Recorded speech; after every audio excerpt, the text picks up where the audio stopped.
Hey, what's up guys? It's Bye here again with another Rise of Kingdoms video.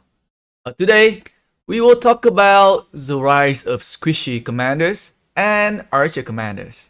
Why I think they are performing much better now compared to like a year, 2 years ago. If you have followed me long enough, you probably know that I was never a fan of squishy commanders. I am a heavy open field fighter. I like to use marches that can last long on the field, tanky, so that I can avoid taking heavy, severe wounded, and at the same time avoid being targeted on the field. So like I I was being very critical on squishy commanders when they getting released. For example, right, when CJ got released for infantry player, I was very critical on him because he does not have any defense, right? Being very critical on him. Um, some other commander as well, right? Like I was being very critical, right, on these commanders just because they do not come with the base defense that I feel like I need to be performing well on the field. Uh, or even I think like XY, right? XY does not come with any defense.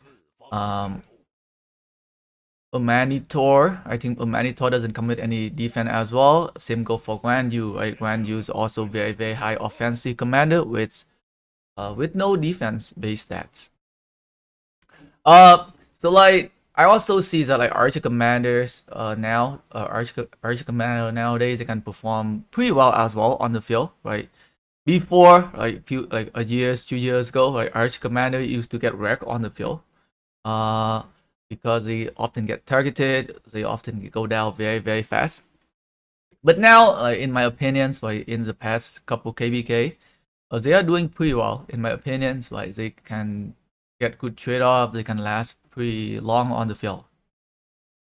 So lately, I've seen a lot of like these squishy commanders that can perform extremely well in KvK, like Wan, XY, Manitor, some other commander, right? So I feel like I need to sit back and try to understand how these squishy commanders are performing better, right, than before. So let's go and talk to the first thing that I think why they are doing a lot better. The reason number one, I would say, is definitely has to do with the equipment system, right? So the equipment system was introduced probably a year and a half or like a years ago, and I think that is what changing the game. It taking the game to a different direction now, right? A squishy commander like Guan, Manitor, X or XY, right? I would say that, right, if this commander were introduced before the equipment update, I think they would not last very long, right? They would definitely get melted instantly in mass open field fighting because they do not come with any kind of like defense based stat boost. Right? Gwen have a zero defense, a lot of attack stat boost, but zero defense. But after the equipment system will introduce, you can now providing the missing defense and health stat boost that for this commander.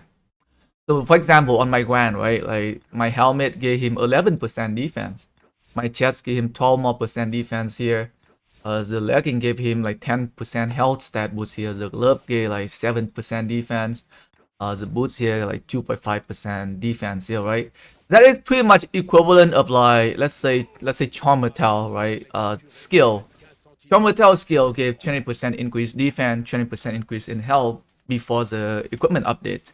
But now I can make up for the lack of like missing. I can make up for the missing defense and health stat here on my Guan by just running the right equipment on him. Right.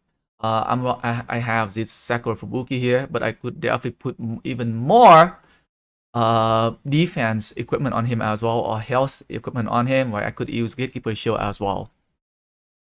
So like the equipment, right? The equipment is what makes big difference. Big difference in terms of like how some of the squishy commander can perform so well right now on the field. They can last longer, right? Like look for like my archer equipment here as well, right? My 4 archer set here. I am getting so much more defense, so much more health stat on my archer pair nowadays, just because I have the right equipment on them. So that is one thing. The equipment. Um, like what else? So one thing is the equipment, right? Um, So like the archer, let's say like archer commanders, right? Archer commander before like, they used to get target, right? Because a lot of the archer commanders they don't come with like um if you look at the talent tree, right? So another thing you have to look is before, right?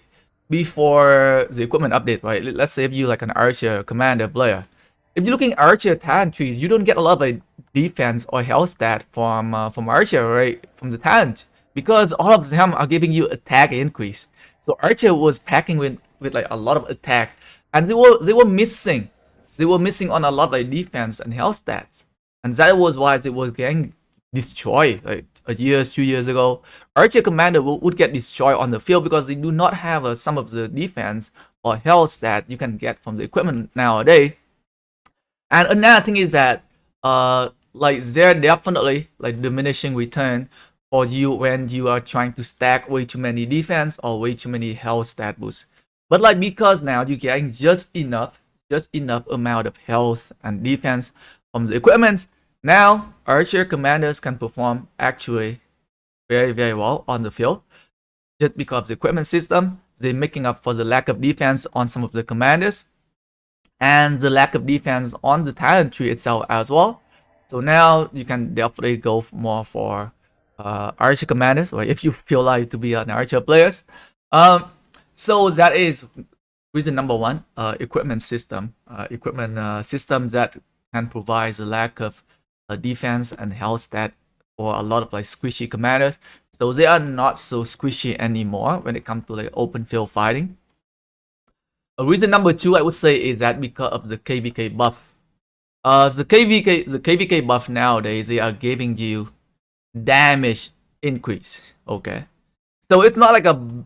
I think before it used to give you attack increase, but I think the moment they change it up to like damage increase, or it could be an arc. Correct me if I was wrong. But the KvK damage increase. The damage increase favor a lot more on commanders that have a high base attack. And a lot of these squishy commander like when Manitor or XY, they have very very high base attack. Because the damage increase multiply on the base attack on the commanders. And that is, I would say, the reason number two why the squishy commanders can just do so well now, right? Comparing to, let's say, some of my tanky commander. My Richter and Chomatail, they're still doing okay. But they don't get that amazing benefit from that like 50% or like a 40% damage increase from the KvK buff itself, right? After you occupy the Crusader Fortress, you get that buff. But because my base attack on these commander are so low, I am not benefit a lot from that buff, right? Compared to some of the other commanders that have like high base attack, like Manitor have 40 attack bonus here at least. Like, oh shoot, click on the wrong button here. Guan also have a very very high attack bonus, right? 30%, 30%, right? 30% in infantry attack here, right? A lot of other commander have very very high base attack as well, can do really really well in KvK now. I think Alex also have very very high base attack. Hero also have very very high base attack. He can definitely benefit from that KvK damage boost. And that is the second reason I think why some of the squishy commander can do really well. And I think the last reason I think why squishy commander now can do really well is that because of the new strategies, the new way of like how people fight in KvK, the big ass Murderball. So like when you fight in Murderball nowadays, from what I'm seeing, from my own personal experience, nowadays when it comes to like fighting in big Murderball, it's all about like how fast you can kill the enemy, how fast you can cast your skill.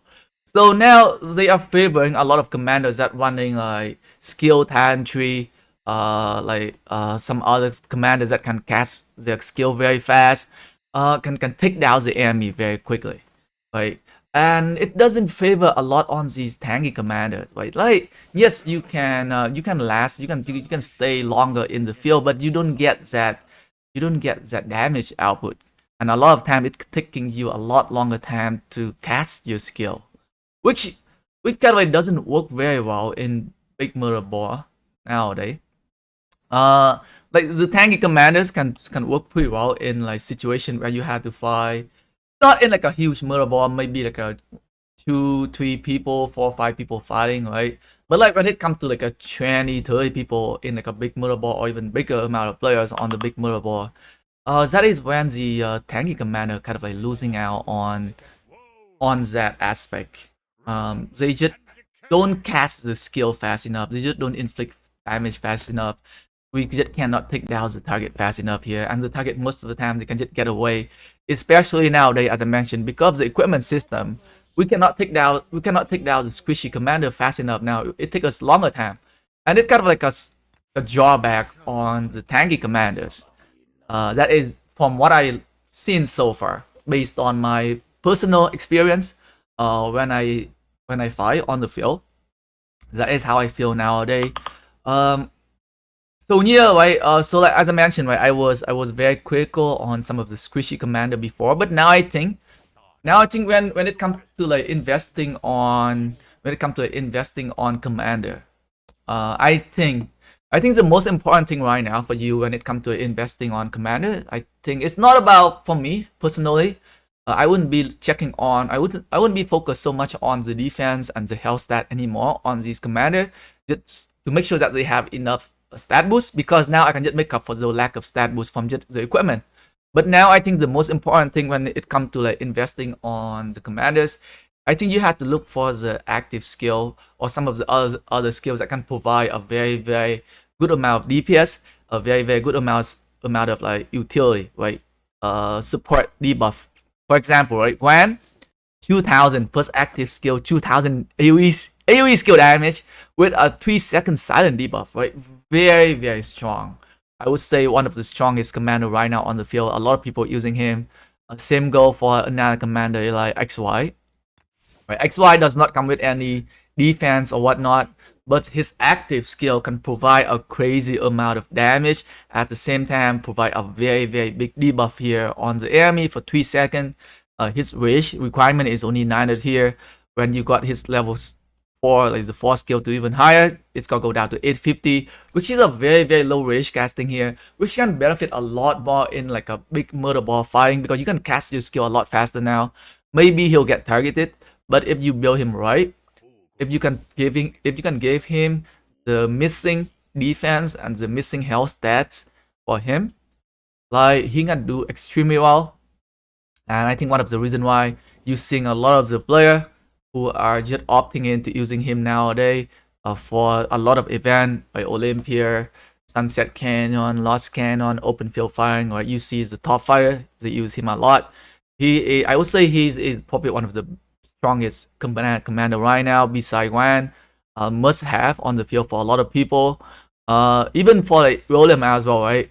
Like William, he also come with like an AoE skill damage here, so his active skill is not that crazy, but like his force skill can be very good in the mass open field, right? So when you look at these commander, they don't come with like a base defense stats, but like you can definitely make up for the lack of defense from the equipment itself. And I think that is what kind of like change the meta. It changed the meta in for Rise of Kingdom nowadays.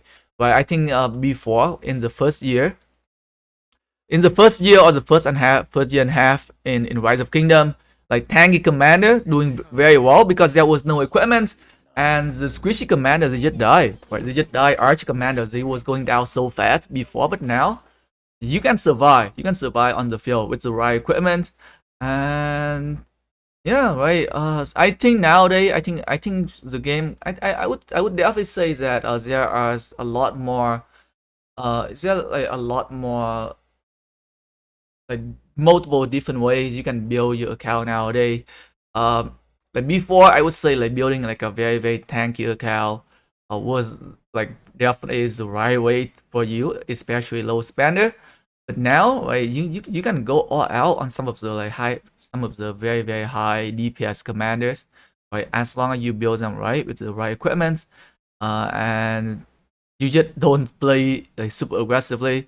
I think you can get very good trade off on this commander. So with that being said, I think right in my next KvK, this is I'll show you guys the lineup I'll be using in my next KvK here. This lineup can change, but I'm gonna be trying to test out this lineup with a lot more DPS commander here, very high DPS commander. And I'll see, right? I'll see how well they can do. I am taking out my Richter for now. I might put him back. Depending on how my Constantine and Hero perform, I might bring him back. But for now, they are set up for my next KvK. And I'll see how well I can do next KvK with like a slightly higher DPS lineup and less tanky. Okay, guys. Stay tuned and thanks for watching the video, guys. Peace.